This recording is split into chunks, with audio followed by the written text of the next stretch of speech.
Bonjour et bienvenue. Je suis Justine Mandreau, responsable prévention à la Mutualité française Occitanie, et je suis ravie de vous accueillir et de vous accompagner tout au long de cette séance. La Mutualité, en tant qu'acteur de prévention santé, vous propose ses actions en ligne aux multiples thématiques. Marion, bonjour et je te remercie d'avance pour ton intervention.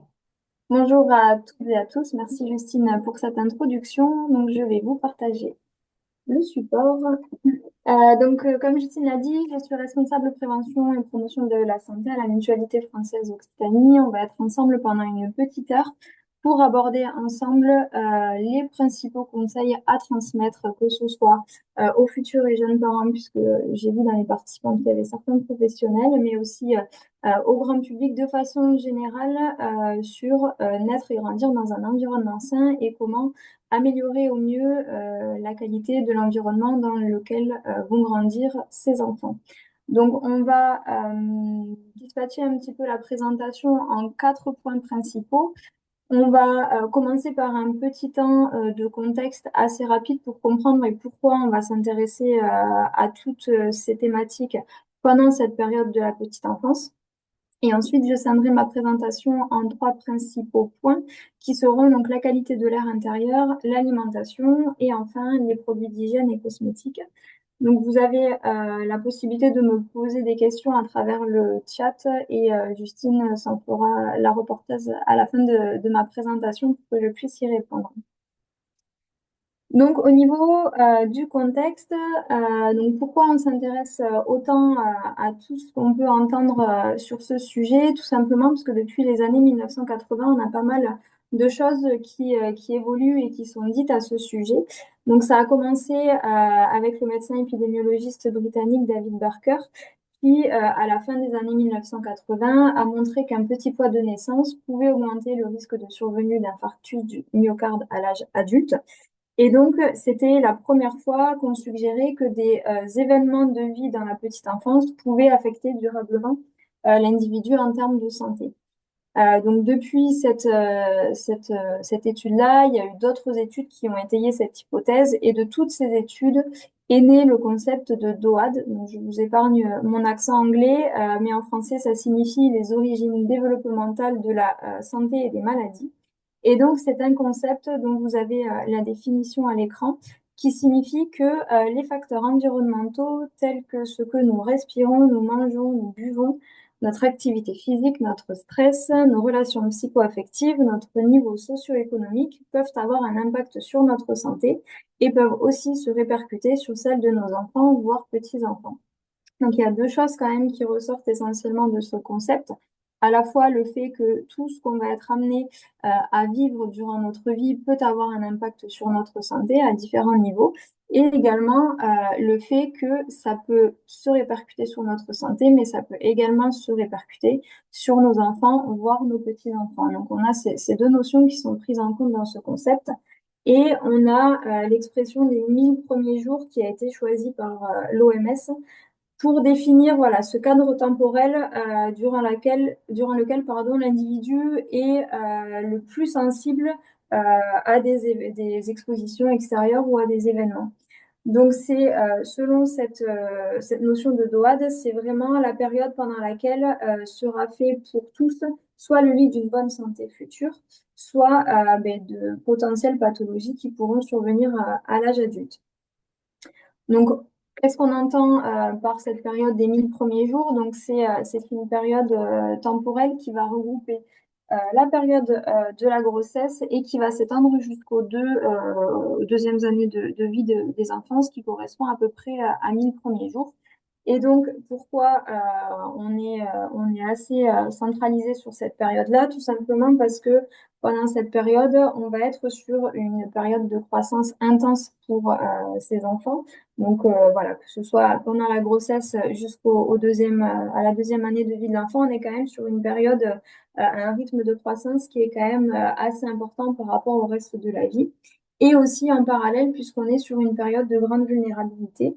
Grande vulnérabilité liée à différentes choses.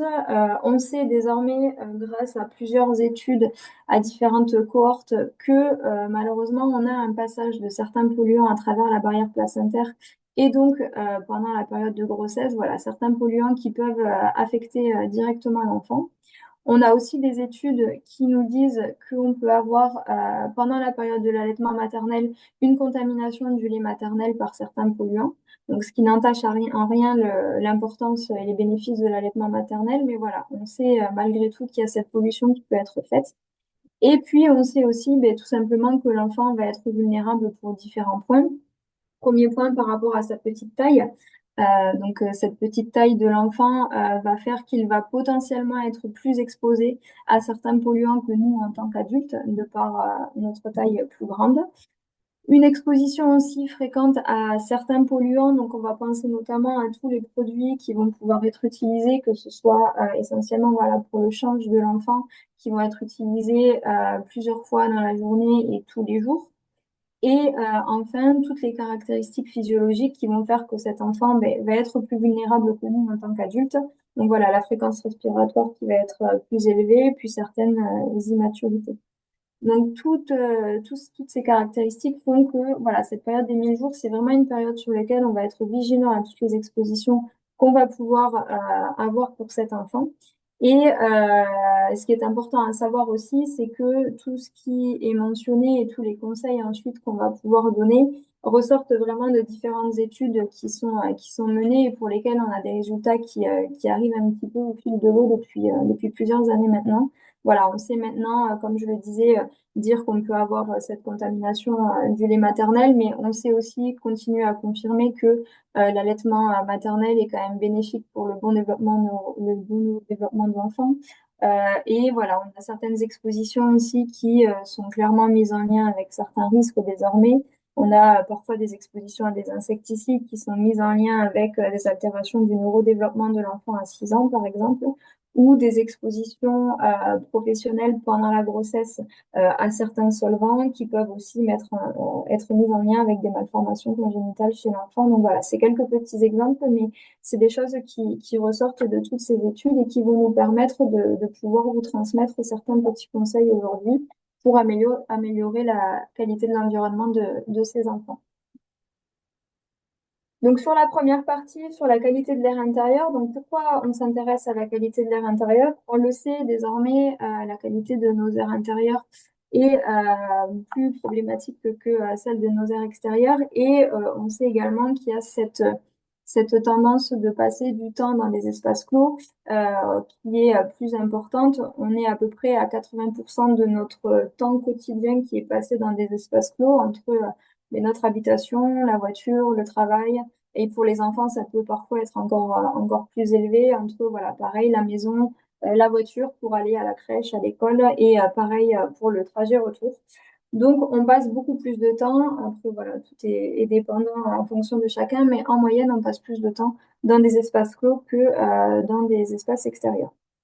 Et ces espaces clos, on n'a pas forcément toujours un air qui est de très bonne qualité. On va avoir deux types de pollution au sein de nos intérieurs. On va avoir une pollution qui va être dite pollution continue, qui va être en lien avec tout ce qui va être présent de façon continue dans l'air intérieur, dans l'espace clos, tout ce qui va être revêtement, les peintures, les meubles, toutes ces choses qui sont là de façon permanente et qui peuvent émettre des polluants de façon permanente. Et ensuite, on va avoir un deuxième type de pollution qui va être une pollution qu'on va appeler plus ponctuelle et qui, elle, va vraiment être en lien avec nos habitudes de vie et nos activités quotidiennes. Donc, si on fume dans le logement, par exemple, quel type de produits ménagers on va utiliser, à quelle quantité, à quelle fréquence, est-ce qu'on va utiliser des parfums d'intérieur, est-ce qu'on va faire des travaux dans le logement ponctuellement, est-ce qu'on va utiliser des insecticides, voilà, différentes activités qui peuvent à certains moments accentuer la pollution au sein de nos airs intérieurs. Et par rapport à tout ça, le principal conseil qu'on transmet et qui est voilà, quand même assez connu maintenant de tous, ça va être d'avoir une bonne aération et une bonne ventilation. Vous allez pouvoir retrouver différents conseils en termes de temps d'aération. Voilà, nous, on a choisi de se fixer sur le au moins 2 fois 10 minutes par jour afin de permettre vraiment un bon renouvellement de l'air. Et aussi d'éviter, surtout pendant les périodes d'hiver, à ce qu'il y ait une trop grosse déperdition thermique dans les logements. Donc voilà, on est sur ce conseil-là, avec bien évidemment, en restant focalisé sur cette période qui nous intéresse aujourd'hui, sur la petite enfance, sur la prise en compte de la sécurité des enfants pendant les périodes d'aération. Là, on est plutôt sur une prévention des accidents domestiques. Et également, il est important de continuer à aérer le logement si on est sur des pics de pollution ou sur des zones un petit peu plus polluées que la normale, mais en adaptant ces pratiques. Donc, si on habite au-dessus d'un feu rouge qui est bouché tous les matins à la même heure, ben voilà, on va essayer d'aérer un petit peu en amont, un petit peu après pour éviter voilà, cette aération au moment du pic de pollution. Et essayer aussi d'avoir en tête une aération un petit peu plus accentuée dès lors qu'on a, alors que ce soit pour des structures qui accueillent des enfants, pour des assistantes maternelles ou même tout simplement quand on a les enfants à la maison, essayer de prendre le réflexe d'aérer après toute activité manuelle, surtout lorsqu'on va utiliser voilà, des produits qui peuvent émettre des peintures, des colles, ce genre d'activité. Essayez aussi d'aérer autant que possible avant et après la sieste. Donc avant, mais pour renouveler l'air avant que l'enfant n'entre dans la pièce pour faire la sieste et après également pour renouveler l'air et aussi pour essayer d'évacuer un maximum toutes les vapeurs d'eau qui auront pu être produites voilà, par l'enfant ou par les enfants quand on est en structure pour pas avoir des taux d'humidité qui soient trop importants dans ces pièces. Et on y reviendra un petit peu après sur tout ce qui va être entretien, mais pendant et après l'entretien, surtout lorsqu'on utilise des produits ménagers, il est important aussi d'avoir cette aération systématique. Et donc en parallèle de l'aération, on va avoir la ventilation. Donc il est important d'avoir un système de ventilation qui soit adapté et en parfait état de fonctionnement.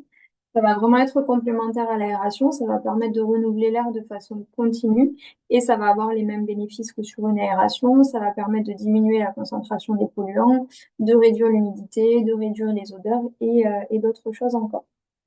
Et voilà, il est aussi important d'avoir en tête d'avoir certaines bonnes pratiques d'utilisation par rapport au système de ventilation.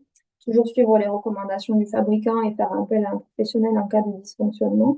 Et surtout, à notre niveau, deux points assez importants. Un entretien régulier des bouches d'aération.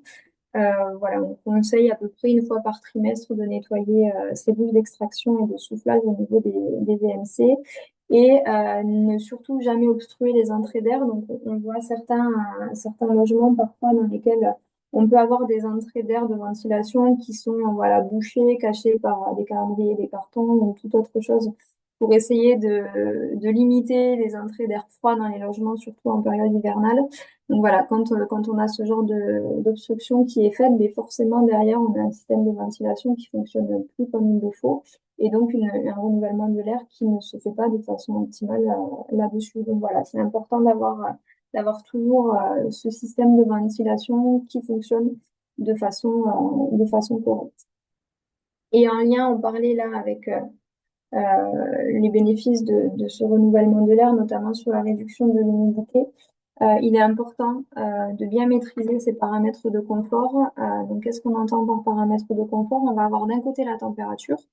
Donc, on est voilà, sur des conseils de maintien de température entre 18 et 20 degrés dans la chambre de bébé.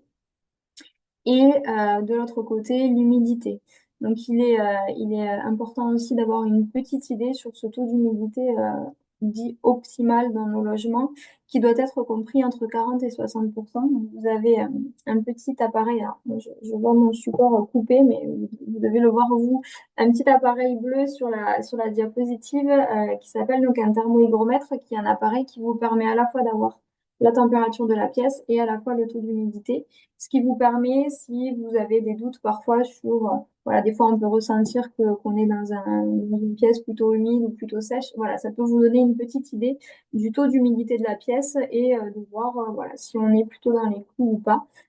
Si jamais on est sur un taux d'humidité qui est supérieur voilà, de façon continue à ces 60%, donc l'aération, déjà, moi, je vais vous bassiner avec l'aération pendant toute cette partie, mais l'aération, ça va vraiment être ce qui va vous permettre dans un premier temps de réduire ce taux d'humidité. Et si on constate que malgré cette aération, on a toujours un taux d'humidité qui est élevé, il faut voilà, essayer d'en rechercher un petit peu la cause parce qu'il peut y avoir une infiltration, une fuite d'eau dans le logement qui peut impliquer ce taux d'humidité qui va augmenter. Et Le problème d'un taux d'humidité important, ça va être qu'on peut voir se développer des moisissures notamment qui voilà, sont vraiment problématiques au niveau de la qualité de l'air intérieur et d'autant plus sur cette période des 1000 premiers jours, puisqu'on sait maintenant de plus en plus qu'il y a des liens entre voilà, logement insalubre, moisissure et développement de pathologies respiratoires chez les jeunes enfants et notamment de l'asthme.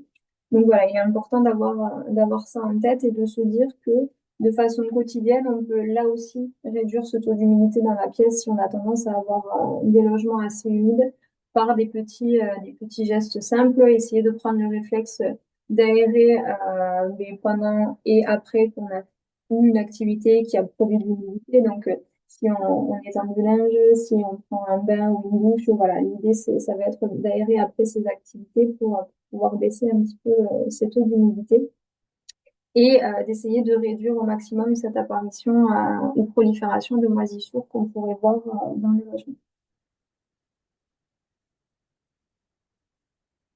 Donc j'avais dit que j'y reviendrai sur le point du nettoyage.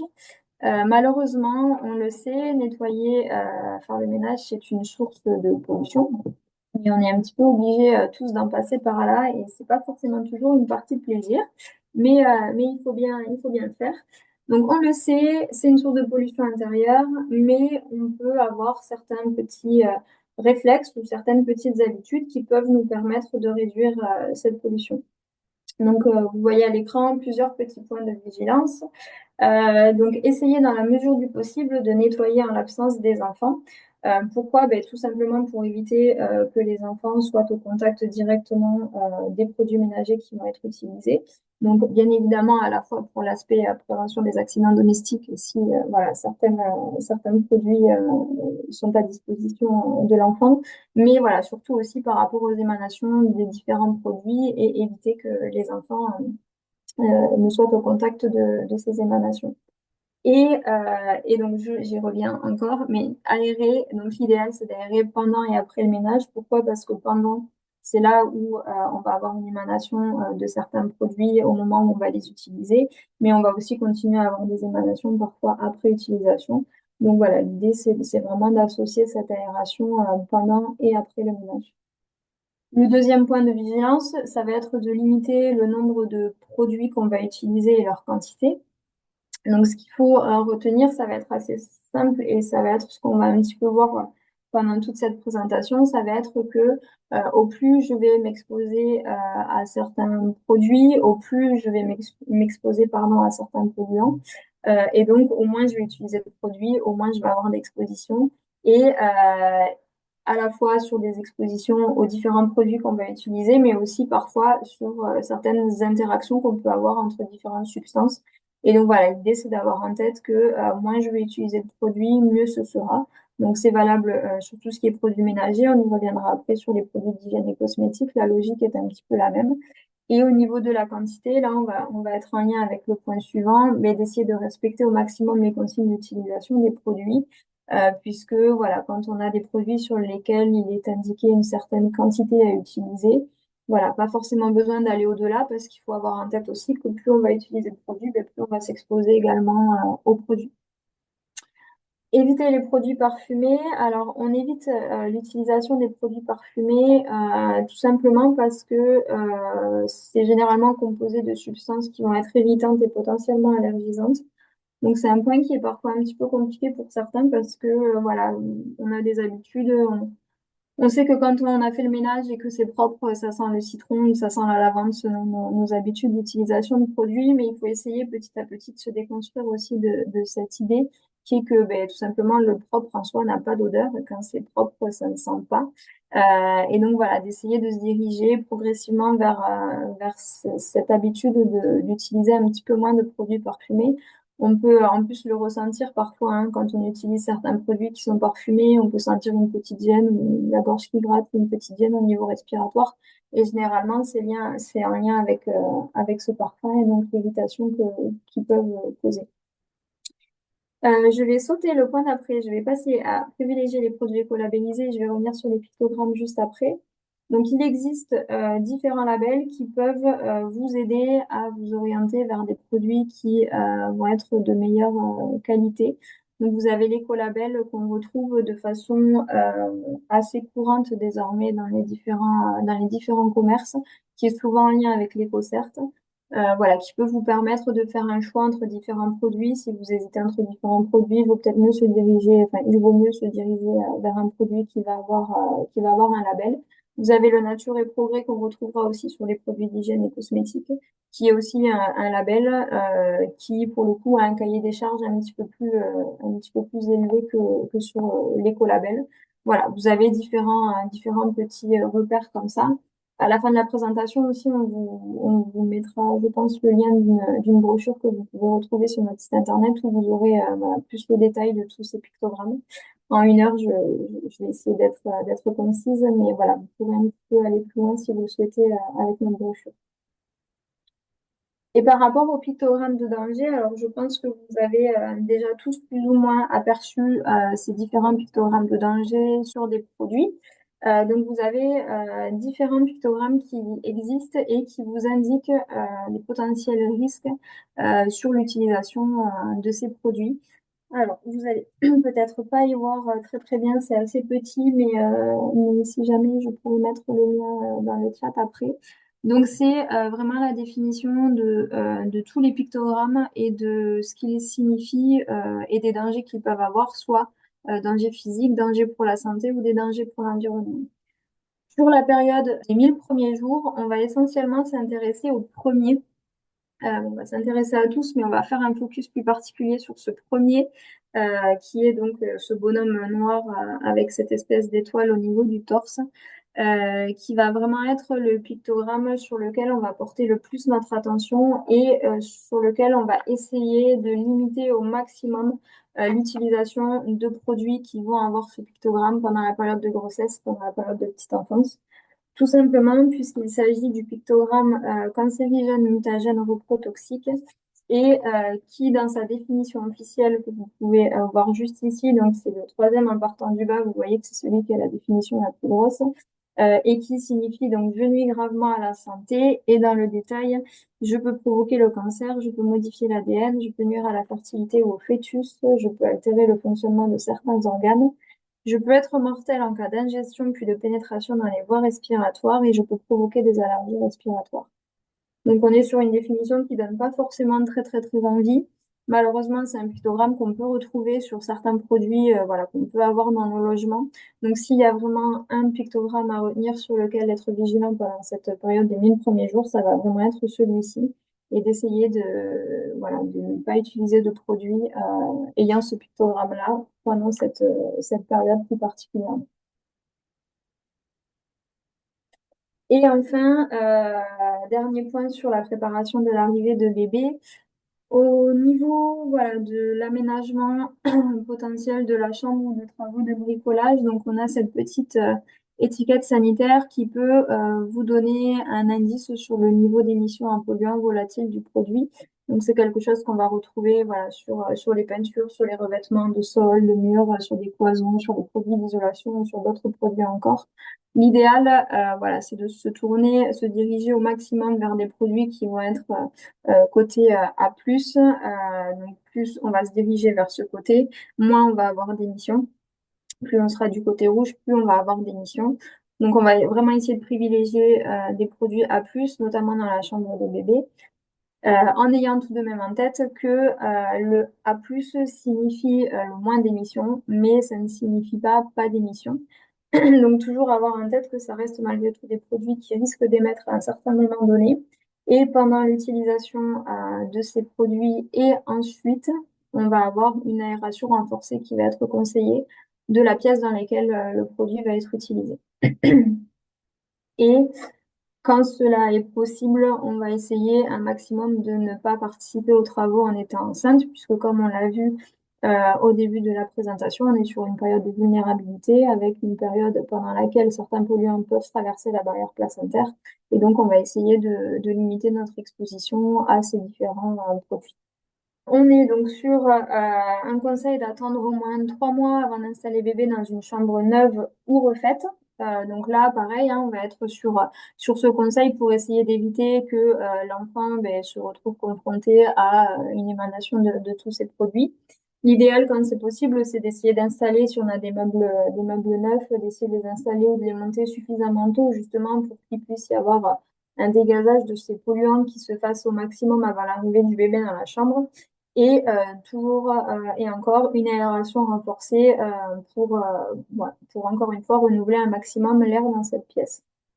Le point suivant paraît parfois peut-être un peu évident, mais on continue tout de même de le transmettre le conseil de laver au moins une fois avant utilisation le linge de bébé, puisque voilà, on intervient pas mal au sein avec certains professionnels de maternité qui nous disent encore avoir des parents qui arrivent en salle de naissance avec des vêtements neufs, avec encore les étiquettes sur les vêtements. Donc voilà, on se permet encore d'insister sur ce conseil de laver au moins une fois avant utilisation tout linge de bébé voilà, qui sera au contact de l'enfant, donc tout ce qui est vêtements, mais aussi les serviettes, les doudous, etc. Et enfin, concernant les jouets, donc on va plutôt privilégier tout ce qui va être jouet en bois brut non verni pour éviter au maximum le plastique. Éviter les jouets parfumés, pourquoi? Ben, pareil que sur les produits ménagers, en essayant d'éviter les jouets parfumés. Et puis on va éviter que l'enfant soit au contact de substances irritantes des parfums.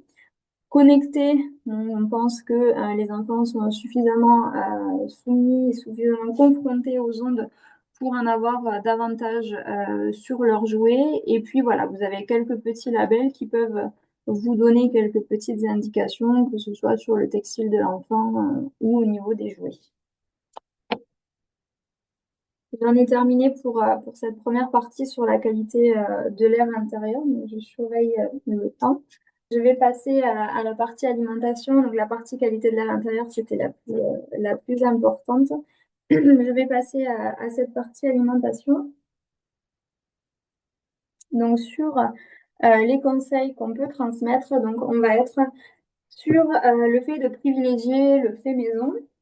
Donc, on l'a bien dit tout à l'heure sur la période les premiers mois de vie de l'enfant. Donc, l'allaitement maternel reste ce qui est conseillé. Et ensuite, au moment, à partir de la diversification alimentaire, donc on va être sur ce conseil de privilégier le fait maison. Pourquoi? Tout simplement parce que on va pouvoir un petit peu mieux contrôler ce qu'on va avoir dans l'assiette et pouvoir se diriger vers une alimentation de saison, une alimentation locale et des produits bio et ou labellisés. Pourquoi c'est intéressant? Donc au niveau de l'alimentation de saison, donc on sait que ben, c'est meilleur pour notre santé de manger des aliments de saison. Ça a plus de goût. On sait tous que la tomate du mois de janvier et la tomate du mois de juillet n'a pas forcément le même goût. Un point qui est assez important et sur lequel des fois on s'attarde pas suffisamment peut-être, c'est aussi cette réponse à nos besoins nutritionnels. Si on se penche un petit peu sur tout ce qui va être fruits et légumes d'été, par exemple, on va être sur des melons, des pastèques, des concombres qui vont être des fruits et des légumes qui vont être riches en eau à une période où mais on a besoin d'être un petit peu plus hydraté que sur une autre période. Et si on se concentre à l'inverse sur les fruits et légumes d'hiver, on va être sur des oranges, par exemple, qui vont être riches en vitamine C à une période où on a besoin de stimuler un petit peu plus notre immunité. Et on va être sur des aliments aussi plutôt à source de glucides, les pommes de terre, etc., qui vont nous apporter un petit peu plus d'énergie et nous réchauffer à une période de l'année où on en a besoin. Donc la nature est quand même bien faite et voilà, c'est dommage de se priver de cette réponse naturelle à nos besoins et aussi voilà, un impact environnemental qui sera moindre. Sur l'alimentation locale, on va avoir donc une connaissance de la culture, moins de traitements qui vont être utilisés et également un impact environnemental moindre. Et ensuite, sur les produits bio et ou labellisés, moins de pesticides, moins de traitements et aussi un moindre impact environnemental. Il faut malgré tout avoir en tête donc, qu'il existe des produits d'alimentation infantile, donc spécifiques à l'alimentation des jeunes enfants. Et voilà, déculpabiliser peut-être aussi un petit peu parfois lorsqu'on peut avoir recours à ces produits sur le fait qu'on a une alimentation qui est quand même une réglementation qui est plus stricte que sur l'alimentation classique, avec différents points, voilà, notamment sur le fait que tout ingrédient utilisé doit obligatoirement être mentionné sur l'étiquette. On a seulement 53, alors seulement ou quand même, je vous laisserai vous en faire l'appréciation que vous souhaitez. 53 additifs autorisés sur l'alimentation infantile, contre 350 en France sur l'alimentation industrielle. Donc là aussi, on a voilà, une restriction qui est plus importante sur cette partie-là. Donc pas de conservateurs, de colorants, d'édulcorants, des contrôles sur toutes les phases de production du produit. Et enfin, des encadrements plus stricts sur tout ce qui va être taux de nitrate, pesticides et encadrement des teneurs en sucre. Donc voilà, la filière de l'alimentation infantile est quand même très contrôlée. Donc voilà, il faut aussi prendre un petit peu de recul parfois sur cet usage-là. Et le petit conseil qu'on peut quand même malgré tout donner sur cette alimentation infantile, c'est que bien souvent, les contenants, surtout quand on passe sur un âge un petit peu plus élevé pour les enfants, les contenants sont en plastique. On va le voir juste après, on le sait maintenant, le plastique, c'est pas fantastique. Et l'idée, voilà, ça va être plutôt de venir transvaser le contenu de cette alimentation dans des contenants en plastique, dans des contenants en verre pour les réchauffer, pour éviter voilà, d'avoir cette réchauffe du plastique. Donc voilà, s'il y a un petit conseil qui peut être transmis sur cette alimentation infantile, ça va être celui-ci.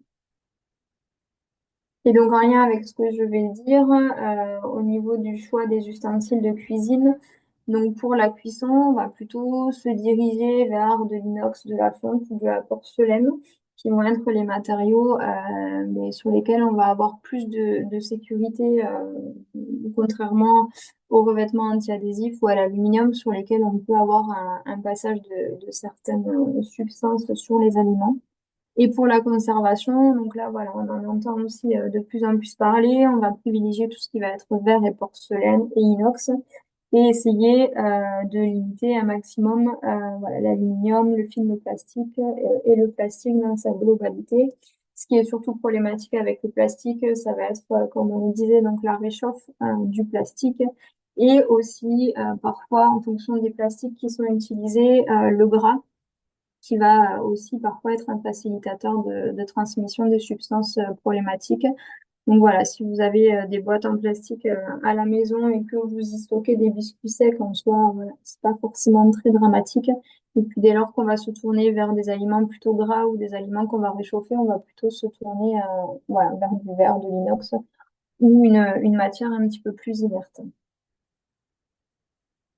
Et spécifiquement sur les ustensiles pour bébés, donc, le conseil de privilégier les biberons en verre. Alors, c'est pas forcément toujours hyper évident pour certains parents qui peuvent avoir peur que voilà, le biberon soit plus lourd que le biberon en plastique et donc trop lourd pour l'enfant, ou que ben, l'enfant fasse tomber le biberon et qu'il se casse. Donc, il existe maintenant des biberons en inox. Je ne sais pas si certains d'entre vous sont sur l'utilisation de ce type de biberon. Voilà, ça existe en termes de santé environnementale, c'est un bon choix. Après, voilà, en pratique, c'est peut-être des fois un petit peu pas forcément très pratique, justement. Ça va être une matière qui va pas être transparente, donc ça va peut-être être parfois un petit peu plus compliqué de savoir mais, quelle quantité on a mis dedans, quelle quantité l'enfant a pris. Et c'est surtout une matière qui ne peut pas être chauffée, puisque l'inox va monter très très vite en température et à l'inverse, le lait à l'intérieur ne sera pas forcément très chaud et on risque aussi surtout d'avoir un risque de brûlure avec cet inox très chaud. On conseille donc aussi en lien, donc si utilisation de biberons en plastique, de ne pas chauffer le biberon en plastique au micro-ondes, donc en lien avec ce qu'on disait précédemment sur le fait que voilà, le plastique et la chaleur, ça fait pas forcément de très très bon ménage. Et on est sur un principe de précaution sur la vaisselle en bambou et en mélamine. Donc voilà, là on est sur des procédés de fabrication qui sont pas forcément toujours très maîtrisés. Donc voilà, on est sur ce principe de précaution puisqu'il y a eu ces dernières années parfois quelques petits rappels de vaisselle avec ces matières-là. Donc voilà, restons sur le plus simple, ce qui nous paraît le plus simple et qui peut voilà, être sur une matière inerte et assurer un maximum de sécurité au niveau de ces usages-là. Donc, j'en ai terminé sur la partie alimentation et sur la dernière partie sur les produits d'hygiène et cosmétiques. On a quand même une réglementation qui est assez spécifique sur les produits d'hygiène et cosmétiques, peut-être un petit peu plus que sur les produits ménagers. Qu'est-ce qu'un cosmétique? On a ces petits points de réglementation qui sont quand même, enfin, qu'il est important d'avoir en tête, à savoir qu'on a des substances qui sont interdites dans la fabrication de produits cosmétiques. On a des substances qui sont soumises à restriction, certaines substances qui sont donc autorisées. On a une interdiction d'utiliser des substances CMR, donc c'est ce dont je vous parlais tout à l'heure, le petit pictogramme qui était à retenir sur les produits ménagers. Donc là, voilà, sur les produits cosmétiques, on a une interdiction d'utiliser ces substances. Et ensuite, on a un règle d'étiquetage des produits. Donc tout produit cosmétique doit obligatoirement avoir toutes ces mentions sur le produit. Donc des fois, on va être sur des mentions directement sur le produit. Des fois, on va être sur des mentions sur le carton qui va encadrer le produit. Des fois, ça va être indiqué sur les petites languettes qu'il faut soulever sur le produit. Mais en tout cas, c'est forcément un endroit sur le produit que vous allez utiliser. On a au niveau des produits d'hygiène et cosmétiques destinés aux enfants de moins de 3 ans, donc on a une évaluation spécifique aussi qui est faite là-dessus, donc un petit peu comme sur les produits d'alimentation infantile. Donc voilà, il y a ce regard un petit peu plus spécifique qui est fait sur ces produits. Et donc le principal conseil qu'on va transmettre sur tous ces produits d'hygiène et cosmétiques va être en lien avec ce qu'on a dit sur les produits ménagers, ça va être de limiter le nombre de produits cosmétiques qu'on va utiliser. Donc là, vous avez des chiffres d'une étude qui a été réalisée par un laboratoire de l'Université de Bretagne-Ouest sur le nombre de produits utilisés de façon quotidienne. Donc, vous pourrez vous prêter à l'exercice si vous le souhaitez après la visioconférence, d'essayer de chiffrer un petit peu combien de produits vous utilisez de façon quotidienne. Donc, quand on parle de produits d'hygiène et cosmétiques, ça couvre un grand champ de produits. Vous en avez quelques exemples qui sont à l'écran, mais voilà, on va avoir tout ce qui va être produits capillaires, donc les shampoings, les après-shampoings, les masques, les gels douche, les savons, les crèmes de jour, les crèmes de nuit, les crèmes anti-rides, les crèmes contour des yeux, les crèmes des pieds, les crèmes des mains, les crèmes de corps, tous les différents types de maquillage, les démaquillages, le parfum, les vernis à ongles, les dissolvants. L'été, on va avoir les crèmes solaires, les après-solaires, on va avoir le dentifrice, le déodorant. Qu'est-ce que j'ai oublié? On va avoir tout ce qui va être produits dépilatoires, les mousses à raser, les crèmes dépilatoires, les cires, etc. Donc on se rend compte que voilà, quand on voit le chiffre de 16 produits par jour, à la première lecture, on peut se dire que ça fait beaucoup et ça fait beaucoup, mais si on prend un petit peu de recul et qu'on calcule, mais parfois on se rend compte qu'on en utilise aussi quand même pas mal quand on fait le calcul de tout. Donc selon cette étude, pour une femme enceinte, on montait à 18 produits par jour avec une explication de cette augmentation d'utilisation qui est sur le fait qu'on a bien souvent des utilisations de produits anti-vergéture qui sont utilisés par ces femmes enceintes et une utilisation un petit peu plus fréquente aussi des produits capillaires en lien avec le changement voilà, de la nature du cheveu pendant la période de grossesse.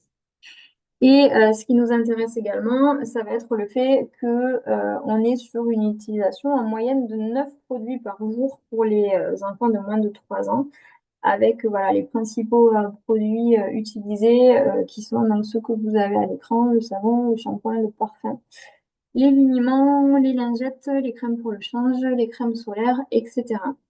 Donc ça permet quand même d'avoir un petit état des lieux sur, voilà, sur quels sont un petit peu les pratiques d'utilisation et voilà, de se dire que, comme pour les produits ménagers, au plus on va limiter notre utilisation de produits cosmétiques, au plus on va limiter notre exposition tout simplement à certaines substances. Et une fois qu'on souhaite voilà, limiter un petit peu, se diriger vers une limitation de ce nombre de produits qui sont utilisés, ben, l'important, ça va être ben, comment choisir au mieux les produits qu'on va utiliser. Et donc, comme je vous le disais tout à l'heure, La réglementation donc, impose de lister un certain nombre de choses sur les produits et notamment la liste des ingrédients qui s'appelle donc la liste INSI, voilà, que vous pouvez retrouver sur tous les produits que vous avez chez vous. Et l'idée, ce n'est pas de pouvoir déchiffrer de façon exacte tous les ingrédients que vous allez retrouver dans la liste des ingrédients, mais d'avoir quelques petits repères qui peuvent vous aider à faire le meilleur choix entre plusieurs produits. Vous avez voilà, une petite règle qui est que les quatre premiers produits qui vont être dans cette liste d'ingrédients vont être les ingrédients les plus présents. Donc c'est pour ça qu'on a très très régulièrement l'eau qui apparaît dans les premiers ingrédients sur les produits cosmétiques. Pour ensuite tous les ingrédients dont la concentration est inférieure à 1%, voilà, ça peut apparaître dans le désordre. Je ne sais pas pourquoi, c'est la réglementation. Tout ce qui va être en anglais, on va plutôt être sur des produits qui vont être issus de la pétrochimie. De façon générale, tout ce qui va être en latin, on va plutôt être sur des produits issus des plantes. Et tout ce qui va se terminer par on va plutôt être sur des produits issus du silicone. Donc si on a voilà, différents produits, si on en voit certains qui vont plutôt être avec des ingrédients en anglais et l'autre qui va plutôt être avec des ingrédients en latin, voilà, on a un petit coup d'œil, on peut se dire que c'est peut-être préférable de se diriger vers vers le second. Tout ce qui va être CL plus chiffre, on va être sur des colorants et une vigilance à avoir sur tous les sigles qui vont être en majuscules, puisque généralement ce sont des facilitateurs de pénétration des substances problématiques. Donc voilà, si on peut essayer de limiter leur présence dans les produits qu'on utilise, c'est toujours mieux. Et ensuite, vous allez avoir la liste des allergènes à la suite de la liste des ingrédients. Donc, ce qui est à retenir par rapport à cette liste d'ingrédients, ça va être de privilégier l'achat d'un produit avec la liste la plus courte possible, puisqu'on en revient toujours au même. Au moins, il y aura d'ingrédients dans le produit. Au moins, on s'expose à certaines substances.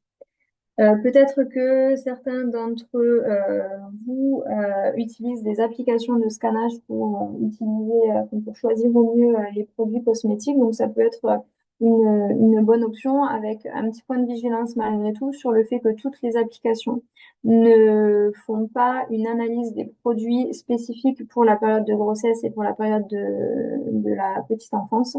Donc voilà, s'assurer que enfin, l'application qu'on va utiliser fait cette analyse puisqu'on a certaines substances qui vont plutôt être déconseillées pendant la période de la grossesse et de la petite enfance. Et je pense notamment aux huiles essentielles par exemple. Et deuxième point de vigilance, c'est que il peut arriver parfois aux fabricants de changer la composition d'un produit. Donc vous pouvez acheter depuis 10 ans la même crème de jour et puis un jour vous allez l'acheter. Et en fait, ça va plus forcément être exactement la même crème que vous allez acheter puisque le fabricant aura modifié certains ingrédients dedans. Et des fois, certaines applications sont remplies par les consommateurs. Ce qui signifie qu'il n'y a pas forcément un contrôle sur est-ce que la composition qui est analysée par l'application est toujours celle qui est commercialisée. Voilà, pour donner un exemple très simple, moi il m'est arrivé un jour d'acheter une crème solaire que je pensais être plutôt pas mal en termes de composition et je me suis prêtée au jeu du scan pour voir voilà, comment l'application réagissait et elle me disait que la crème solaire était vraiment pas terrible. Et en fait, quand j'ai comparé j'allais dire les aliments, les ingrédients qu'il y avait sur la crème solaire que j'avais dans ma main et ceux qu'il y avait sur l'application, on était en fait sur la composition de l'été précédent au niveau de la crème solaire. Et donc, au final, je n'analysais pas réellement la crème solaire que j'avais entre les mains. Donc, autant dans mon sens, c'était plutôt bénéfique puisque le fabricant avait amélioré la composition de la crème solaire.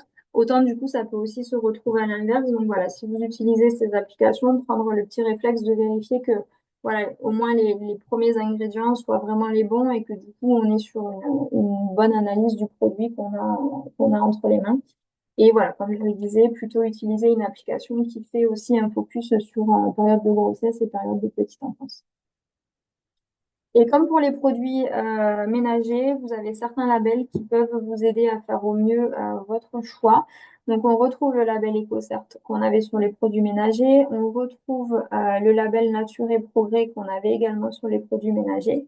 On retrouve quand même de plus en plus facilement désormais des produits qui ont le label bio, souvent associé au label EcoCert. Voilà, c'est un petit peu plus accessible. On constate aussi une différence de prix parfois qui est un peu moins importante que ce qu'il pouvait y avoir il y a quelques années entre un produit bio et un produit non labellisé, enfin un produit labellisé et non labellisé. Donc voilà, là aussi, si on veut pas forcément passer trop de temps dans les rayons pour choisir nos produits, ben, on peut avoir ce petit réflexe dans un premier temps de choisir un produit qui va être labellisé.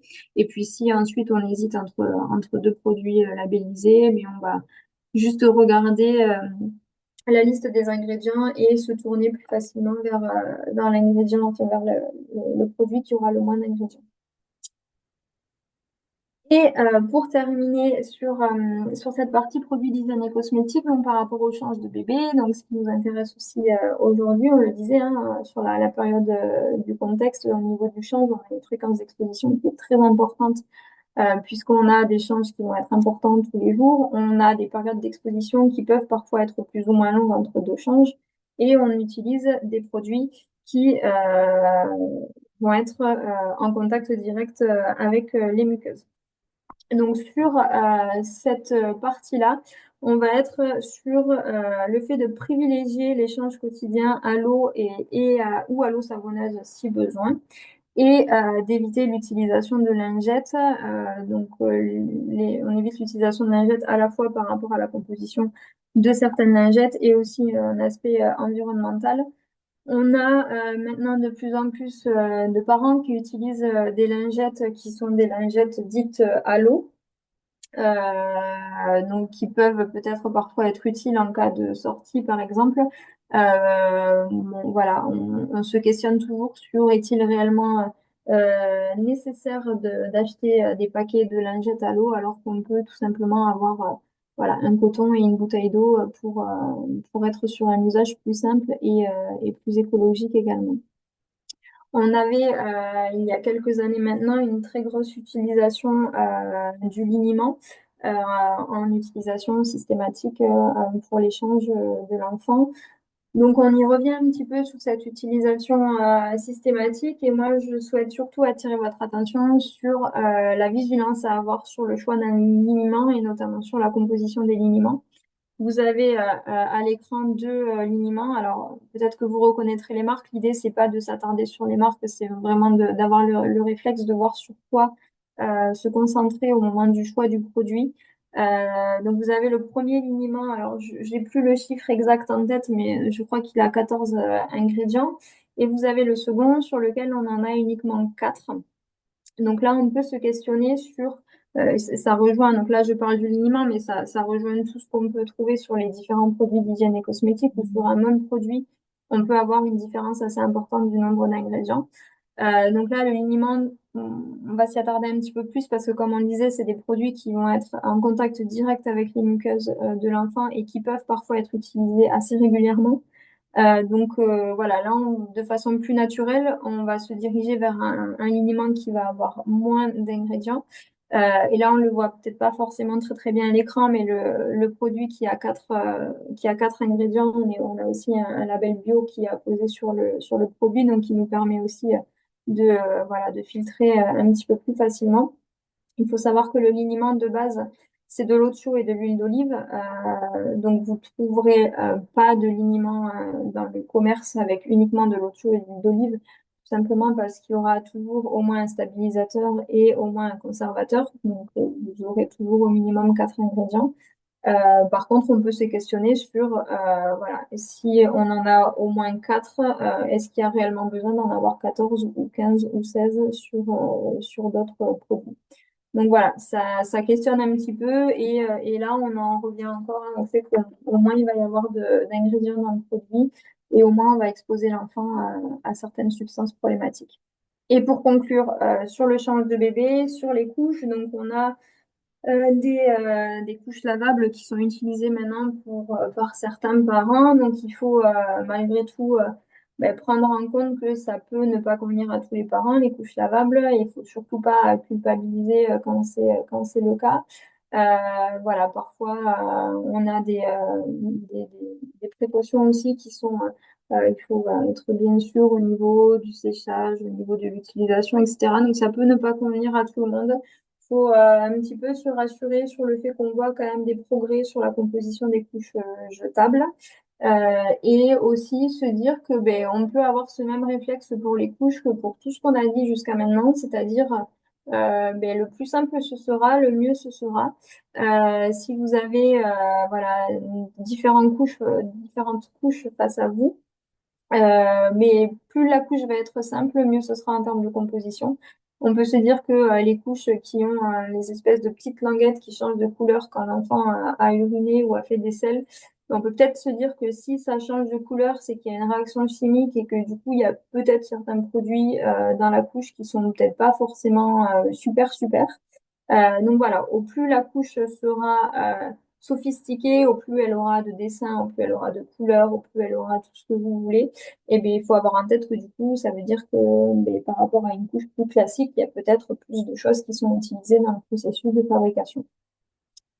Et aussi avoir en tête que il vaut mieux avoir une couche qu'on va payer un peu moins cher et pour laquelle on va respecter des changes fréquent pour l'enfant, plutôt que de passer sur des couches qui reviennent beaucoup plus chères en termes de coût unitaire de la couche et se dire que du coup, pour que le paquet dure plus longtemps, on va changer un petit peu moins l'enfant dans la journée. Voilà, c'est des choses qu'on a déjà eues en atelier et voilà, il vaut mieux rassurer, se rassurer ou rassurer les parents sur le fait que voilà, il vaut mieux acheter des couches un petit peu moins chères et changer l'enfant quand il a besoin d'être changé plutôt que de se diriger vers des couches qu'on pense être beaucoup mieux en termes de composition, mais pour lesquelles on va réduire les temps de change sur la journée. Donc, si vous avez trois choses à retenir de ce que je vous ai dit depuis une heure, ça va être que donc sur la partie qualité de l'air intérieur, l'aération va être la clé de tout ce que je vous ai dit. Donc, au minimum 10 minutes 2 fois par jour, été comme hiver. Sur la partie alimentation, on va être sur le conseil de privilégier le fait maison et le consommer de saison locale et si possible biologique.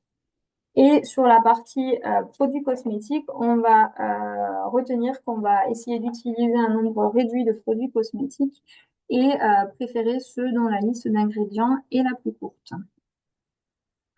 Voilà pour ce que j'avais à vous dire. Justine, je te laisse me poser les questions dans le chat. Du coup, merci pour ton intervention. J'aurais quelques questions et si d'autres personnes souhaitent poser leurs questions, qui n'hésitent pas à le poser dans le chat. Donc, par rapport à ta première partie, tu as abordé le taux d'humidité à privilégier dans la chambre de bébé. Quelles sont les conséquences si l'air est trop sec ou trop humide?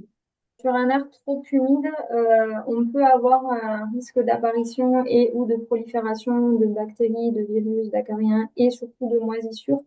Donc c'est essentiellement sur ça qu'on fait le focus parce que, donc, comme je le disais, les moisissures peuvent être mises en lien avec une apparition de pathologies respiratoires, notamment chez les plus jeunes.